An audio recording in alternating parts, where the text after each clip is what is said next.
Bundle থাকলে প্রতি সেনমানিতে টাকা বাঁচবে। বিকাশ সেনমানি বান্ডেল কিনে জিতুন প্রতি লেনদেনে। খেলা খুব সুন্দর হচ্ছে, খেলা দেখে খুব ভালো লাগছে। ঈদের পরের দিন বাজারে এসে খেলা মেলা দিন দেখিনি তো, আজকে কি মন হলো খেলা দেখলাম, খেলা গিয়ে খুব ভালো লাগতেছে, খেলা দেখতে খুব ভালো লাগতেছে, তাই আমরা খেলা দেখতেছি। অত্যন্ত প্রাচীনতম খেলা, এই খেলা আমাদের মাঝে ফিরে আসছে। অত্র অঞ্চলে মানুষ এই খেলার দিকে উপভোগ করছে, অনেক আনন্দিত হচ্ছি। এই খেলাটা যাতে প্রাচীনতম খেলা যাতে আধুনিক আকারে সৃষ্টি ধরে রাখা যায় এবং এই খেলার মাধ্যমে এলাকার মাদক মুক্ত হবে।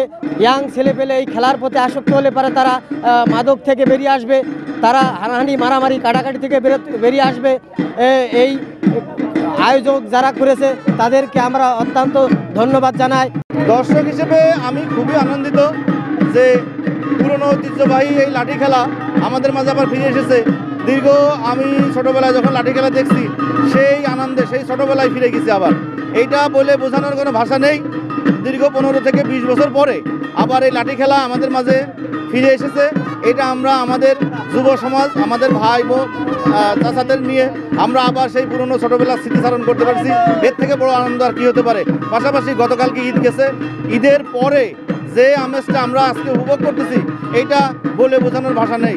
ভাই লাঠি খেলা, এই খেলা আমাদের গ্রাম থেকে অনেকটা হারিয়েই গেছে, আমাদের প্রত্যন্ত অঞ্চলে খেলা এখন নাই। খেলাটা হচ্ছে আমরা খুব আনন্দিত, আমরা চাই এই খেলাটা ধারাবাহিকতা থেকে যাক এবং প্রতি বছর বৃহৎ পরিসরে এই খেলাটা যেন হয়। লাঠি খেলাটি ঈদের আনন্দ আমাদের দ্বিগুণ বাড়িয়ে দিয়েছে। আমরা চাই এই লাঠি খেলাটি প্রতি বছর হোক। এই কারণেই করা উচিত, এটা তো বাঙালি সংস্কৃতি। আর সেই সাথে আমি বলবো যে শরীর চর্চা, আত্মরক্ষা, বিনোদন, এই তিনটে কিন্তু একমাত্র লাঠি খেলার মধ্যেই আছে। এটা আমাদের একটা বিনোদন। এবং যদি বলেন যে বাঙালির কালচার কি, বাঙালির ঐতিহ্য কি, লাঠি খেলা, হাডুডু খেলা, তার মধ্যে এটা আমরা আনতে পারি। এই জন্যই আমাদের খেলা দরকার এবং সারা বিশ্বে তুলে ধরা দরকার যে এই খেলাটাকে। এটা মূলত কৃষকের ঈদ আনন্দ উপলক্ষে কৃষকের খেটে খাওয়া মানুষের আনন্দকে বাড়িয়ে দেওয়ার জন্য দয়াল ফাউন্ডেশনের উদ্যোগে এই লাঠি খেলার আয়োজন। এটা দয়াল ফাউন্ডেশনের অঙ্গীকার যে প্রতি বছরই আমরা ঈদের পরে এই লাঠি খেলার আয়োজন আমরা করে থাকবো।